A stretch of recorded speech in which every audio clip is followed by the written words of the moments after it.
They told everyone I was desperate, that I was the girl who couldn't wait her turn, who'd chase after any promise of something bigger. They rewrote my story before I could even begin living it. They said I was chasing men, chasing money, chasing illusions. They didn't see what I saw. The hunger to build a life that was mine, no matter how small or strange it looked from the outside. It wasn't loneliness. It wasn't failure. It was something bigger, just not visible yet. And maybe that's what scared them most. That one day, the girl they pitted would have everything they claimed she'd never deserve. My name is Samantha Cole. I'm 28, and I live in Austin, Texas. I was supposed to be the golden girl. Top of my class.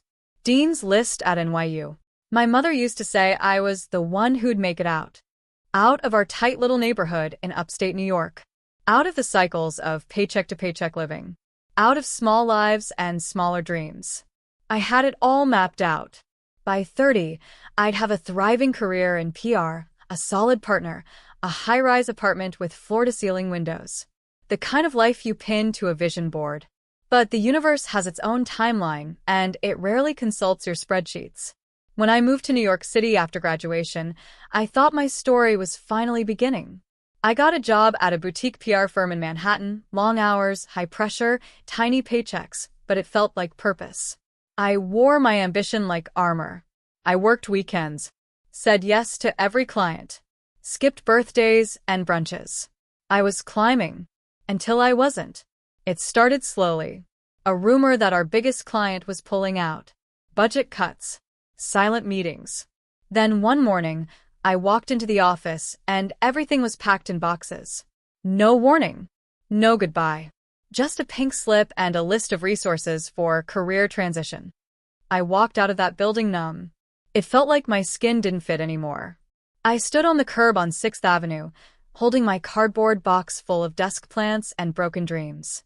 People rushed past me like I was invisible. I remember thinking, so this is how it unravels. The first few weeks, I lied. Told my parents I was taking a creative break. Told my friends I was freelancing. Truth was, I couldn't get out of bed.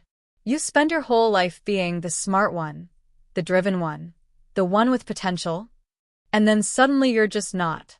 I tried applying for jobs. Sent out 100 resumes in 3 weeks. Got 2 interviews. 0 offers. My confidence bled out with every, "We'll keep your application on file." And then came the breakup. Jason and I had been together for nearly 2 years. We met in college. Everyone thought we'd get married. But as soon as the job went, so did he. He said, "Sam, you've just changed. You're not the same person anymore." Of course I wasn't. I was broken. But he didn't want to hold broken things. It was the silence from my family that stung most. At first, they asked questions. Then they stopped. I could hear it in their voices when we spoke. The quiet disappointment. They used to tell people I worked in Manhattan. Now they just said, "Samantha's figuring things out." My younger cousin got engaged around the same time. A sweet guy who worked in finance. At her engagement party, I overheard one of my aunts say, "At least Madison didn't waste her 20s chasing dreams." That's for girls like Samantha.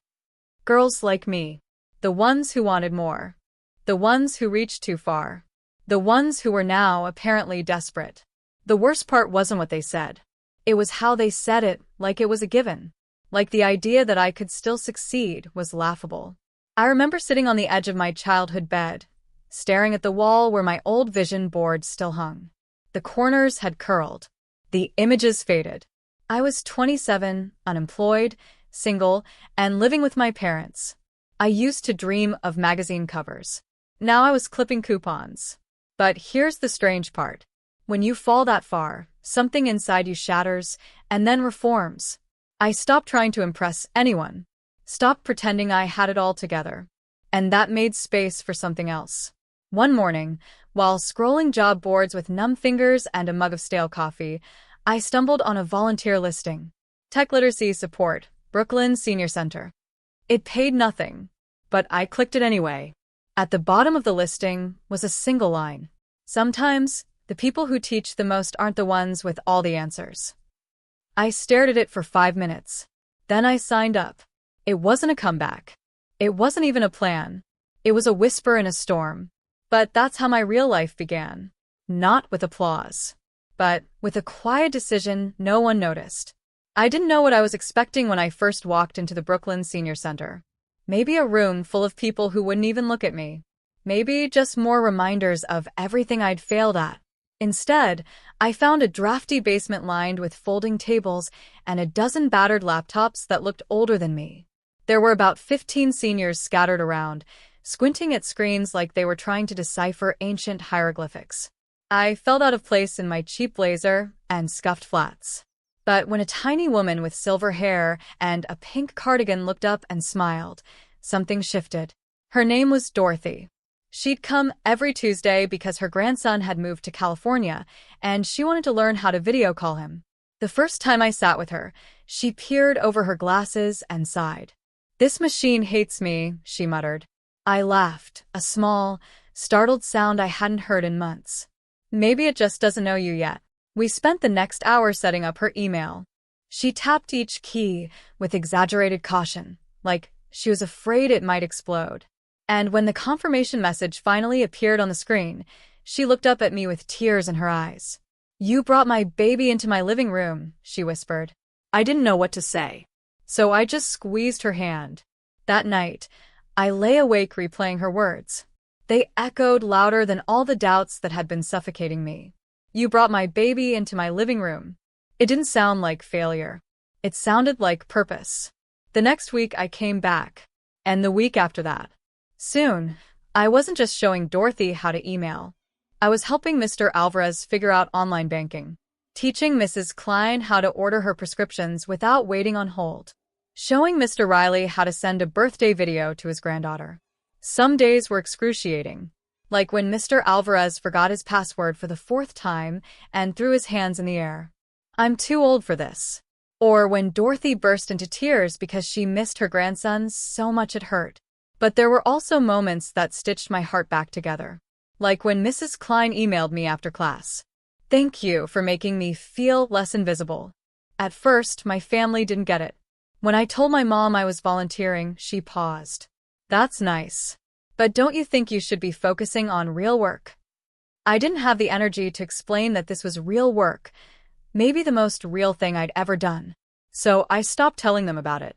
I just kept showing up. And slowly, something began to shift inside me. The fear that had been living in my chest started to shrink. Every time I taught someone how to do something they thought was impossible, a tiny spark of belief returned. Not just in them, in me. After a few months, the center director, Marcus, pulled me aside. He was a kind man with laugh lines and the weary patience of someone who'd seen everything. "Sam," he said, "have you ever thought about turning this into something bigger?" I blinked at him. "Bigger?" He nodded. "You have a gift for making people feel capable. Most folks here are scared of technology. You make it less scary. You could train other volunteers, maybe even create a program." I felt my pulse quicken. No one had called anything I did a gift in a long time. "I don't know," I said quietly. "I'm not exactly successful." Marcus looked me dead in the eye. "Success isn't always a paycheck. Sometimes it's what people feel when they're with you." I didn't answer, but his words settled in my bones like an anchor. That night, I sat down at the kitchen table with a notepad and started sketching ideas. A training guide, a simple curriculum, a website to connect volunteers with seniors who needed help. I called it Silverlink. I worked on it every evening after class, while my parents watched TV in the next room. They thought I was wasting time. "You're not getting any younger," my dad would say.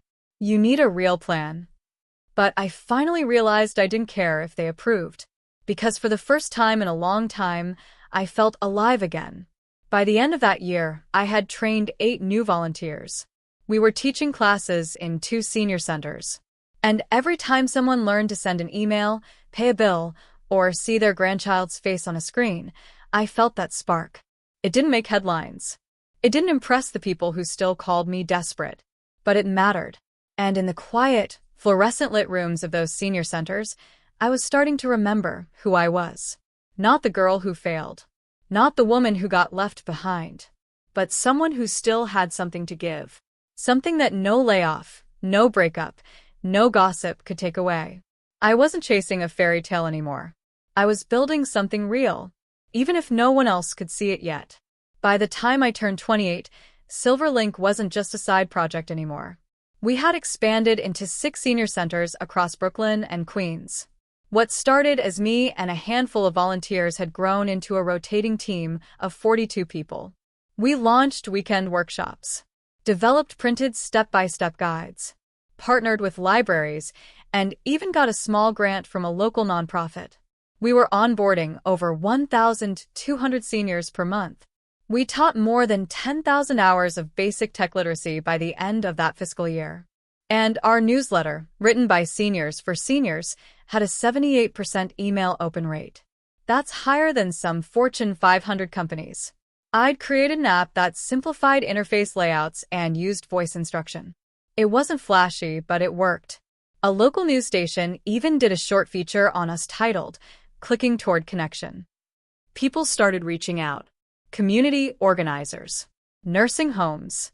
Even a small team from the Department of Aging sent us an inquiry about integrating Silverlink into public service platforms.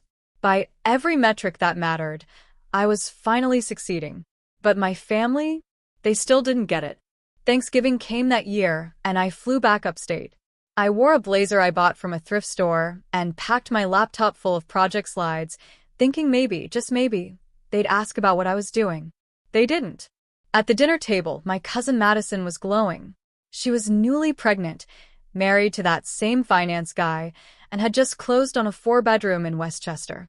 She passed around ultrasound pictures. Everyone cooed and gushed. Then Aunt Denise turned to me. "And you, Samantha?" Still, teaching old folks to click buttons. She didn't say it cruelly. She said it like she pitied me.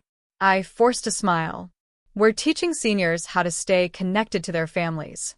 We're expanding into assisted living facilities this winter. My uncle raised an eyebrow. That's real noble work. But you still looking for a real job? A real job. Like the one that laid me off and crushed my spirit. Like the one that left me broken on a Manhattan sidewalk. I looked down at my plate and just nodded. Because explaining yourself to people who already decided who you are is like trying to download empathy on a broken connection. Later that evening, I sat in my childhood room while the house buzzed with laughter and baby name debates. I pulled up Silverlink's dashboard. The numbers were climbing. The feedback was glowing. But inside, I felt like I was still 15 again, trying to prove I belonged. It was always the same. Every milestone I reached, every partnership I secured, it was never enough to make them see me. To them, I was the desperate girl who never settled down. The one who didn't marry on time.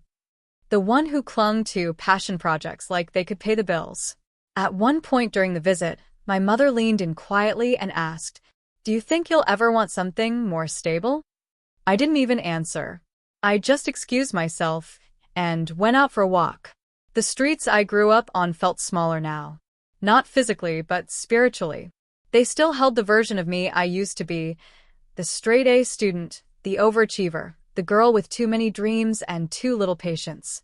They hadn't seen the woman I'd become. The one who built something from scratch. The one who turned grief into growth, loss into leadership. And I realized something standing on that empty street under a sky full of stars too quiet to brag. Their recognition was never the prize. Their approval couldn't measure the value of what I'd created. Because the people who mattered, the seniors who smiled every time they learned something new, the volunteers who found purpose in serving, the families who cried watching a video call between a grandmother and a toddler, they saw me. And maybe that was enough. But still, I won't lie, it hurt. Because no matter how evolved you are, no matter how self-assured, there's still a soft place inside you that aches to hear someone say, "I'm proud of you." And I hadn't heard that in years. Not from my mother, not from my father, not from the people who claimed to love me most. But life, as I'd come to learn, has a way of surprising you. The recognition I thought I wanted, the validation I thought had to come from blood, it would soon come from someone I didn't even know. and it would change my life in ways no one, especially them, could ever imagine. It was a Wednesday afternoon when everything changed. I was setting up folding chairs in the community center on East 14th Street. We were hosting a special session, a workshop for caregivers who needed help managing medical portals and video calls with doctors. I was tired. My hands were still cold from the wind outside, and my mind was replaying my mother's voice. Do you think you'll ever want something more stable? I tried to push it away, but it clung to me like static. I was so deep in thought that I didn't see the man standing in the doorway. He was tall, maybe 6'3", and dressed in a charcoal wool coat that probably cost more than my entire monthly budget. His eyes were the color of slate, sharp and curious, and when they met mine, I felt an unexpected flutter of recognition. Not that I knew him, just that he looked like someone who belonged somewhere important. He cleared his throat softly. "Excuse me, are you Samantha Cole?" I swallowed, adjusting the stack of forms in my arms. "I am. Can I help you?" He smiled, polite but reserved. "I hope so. I'm here for the session. I'm helping my father." I nodded and gestured to a chair. "Of course. We'll get started in a few minutes." He sat down across the room, scrolling through his phone, and I tried to pretend I wasn't aware of him. But I was. In the way you sense when someone's energy doesn't match the room. He looked like he belonged in a boardroom, not a basement. As the session began, I focused on the group, explaining patient portals, demonstrating password managers. But every so often, my eyes drifted back to him. He was watching me, not in the distracted way most people did, but like he was studying me. Afterward, as the other attendees packed up, he stayed behind. I walked over, my palms sweating for no good reason. "Did you have any questions?" He looked down at the registration form, then back up at me. "Actually, I have a story." I blinked. "A story?" He nodded. "You might not know this, but your program, Silverlink? It helped my father reconnect with his sister. They hadn't spoken in over a decade." My throat tightened. "Really?" "He's a proud man," he continued, voice low and steady. "Too proud to ask for help. But one of your volunteers spent 3 hours showing him how to use Skype. He called me that night, crying. He said it felt like he'd been given a second chance." Something shifted in my chest, like a door unlatched. I'd heard stories like this before, but never delivered with such gravity. I don't even know what to say." He smiled softer now. "I wanted to meet the person who built something that changed my father's life." I felt my face grow warm. "It's not just me. There's a whole team." "Sure," he interrupted gently. "But you started it. And I think you should get credit." No one had ever said that to me. Not in those words. Not without a trace of condescension or skepticism. I hesitated, searching for something to fill the silence. What do you do?" He chuckled. "I run a venture capital firm." Of course he did. It was all there in his posture, his certainty. And suddenly I felt ridiculous. Just a girl in a thrift store sweater, clinging to a nonprofit that couldn't even pay me a full salary. But he didn't seem to notice my discomfort. He held out his hand. "I'm Nathaniel Grant." His name landed with a quiet weight. I recognized it. He'd been featured in Forbes for funding social impact startups. Rumors said he was worth hundreds of millions, maybe more. I took his hand, and my voice came out smaller than I intended. "Samantha." He tilted his head, studying me again. "Would you ever consider scaling this beyond the city?" I blinked. "Scaling Silverlink?" "Yes. Nationwide. Maybe even internationally." My heart thumped so hard I thought it might burst. "I don't have the resources. Or the infrastructure." His eyes didn't waver. "That's why I'm here." I opened my mouth, closed it again. My entire body was buzzing, equal parts terror and hope. "I don't know what to say," I finally whispered. He smiled, slow and patient. "Say you'll think about it." I nodded, too stunned to argue. He handed me a card, thick, embossed, elegant. "Let's have coffee sometime. No pressure." I took it with trembling fingers. He gave me one last look, a look that felt like possibility, and then he was gone. The room felt impossibly quiet in his absence.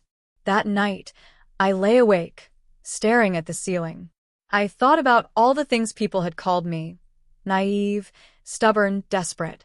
And I wondered if maybe, just maybe, desperation was only another word for vision that hadn't been realized yet. A week later, we met for coffee. It was supposed to be an hour. We talked for 5. About social impact, about loneliness and technology, about why people underestimate women who build things quietly. It wasn't romantic then. It was respect. Recognition. The first time someone powerful looked at me and didn't see a girl flailing for attention, but a woman who had done something real. Over the next months, he became a mentor, then a friend, then something neither of us had a name for. People loved to say it was about the money, that I chased him, that I planned it all. But the truth is simpler. I didn't chase him. I chased purpose. And it led me somewhere I never expected. When he asked me to marry him a year later, it wasn't in a penthouse or on a yacht. It was in the same community center where we'd met. He knelt beside a folding chair, the smell of burnt coffee and copier ink in the air, and said, "You taught me what it means to build something that matters. Let's build a life."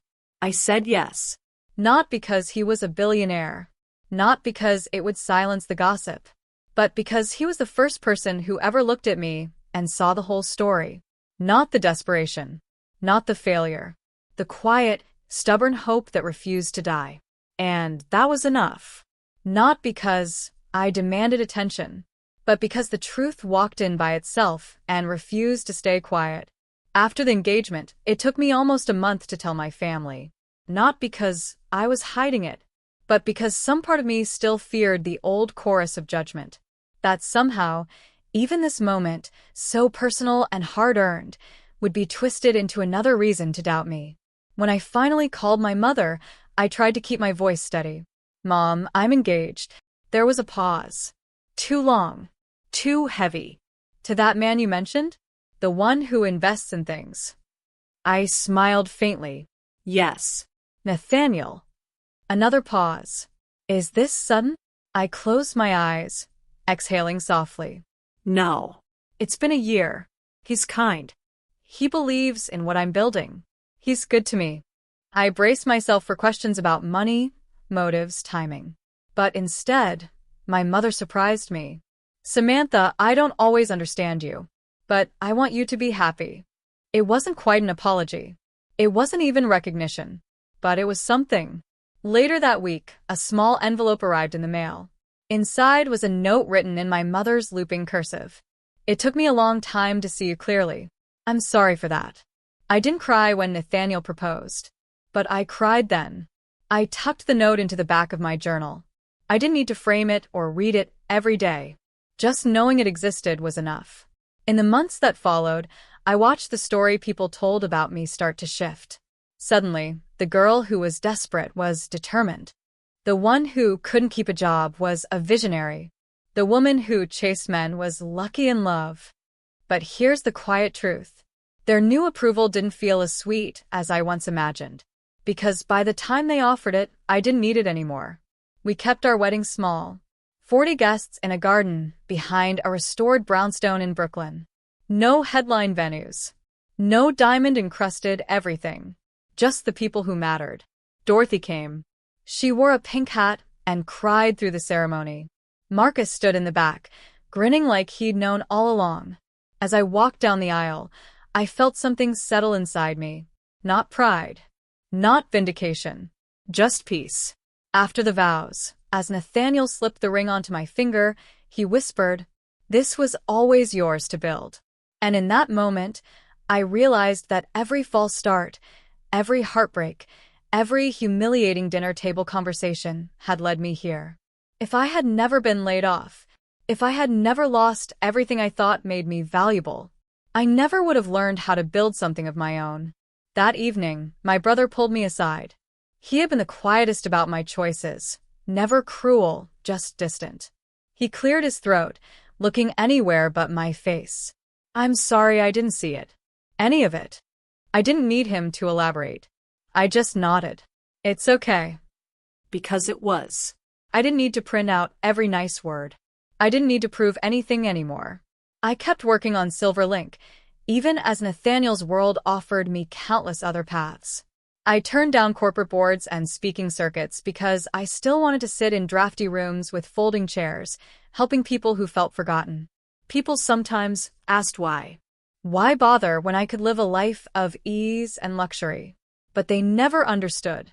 It wasn't about proving I was worthy. It was about proving that what we build in the dark matters just as much as what shines in the light. That was my quiet victory. And if anyone asked me how I finally found peace, I'd tell them this. It wasn't pride. It was knowing that no one could take away what I'd built with my own two hands. I didn't need the world's applause. I didn't need my family's validation. I didn't need every story about me to be rewritten. I just needed to know, in the deepest part of me, that I was never truly desperate, just brave enough to keep trying. I didn't print the letter. I just kept it. A reminder that some things, like forgiveness, like love, don't arrive on the timeline you expect. They come in their own time. And sometimes, they come when you've already learned how to live without them. If you've ever been called desperate, if you've ever been told your dreams were too big or your heart too hungry, this story was for you. Because maybe you've sat at a dinner table while people whispered about you behind cupped hands. Maybe you've watched the life you planned collapse in front of you, brick by careful brick. Maybe you've been the person everyone pities, or the one they roll their eyes at, or the one they warn their daughters not to become. If you know that loneliness, that hollow, echoing place where you start to wonder if you're the problem, I need you to hear me. You are not broken. You are not foolish. And you are not desperate for wanting a life that feels honest to you.